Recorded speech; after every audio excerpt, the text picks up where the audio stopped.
করছি এবং আমরা কিন্তু সুষ্ঠুভাবে কিন্তু আমাদের অবস্থান কর্মসূচি করছি এবং শান্তিপূর্ণ একটা মিছিল ইতিমধ্যে করেছি, কিন্তু আমরা আর শান্ত থাকতে পারছি না। যে কোনো মুহূর্তে কিন্তু আমরাও অ্যাকশন ডাইরেক্ট অ্যাকশন কিন্তু আমরা নেমে পড়বো ইনশাআল্লাহ।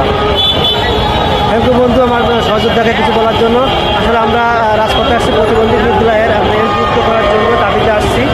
সরকারের কাছে আমাদের আকুল আবেদন, আপনারা আমাদের এই অবহেলিত প্রতিবন্ধী বাচ্চা শিশুদের জন্য নজর দিন।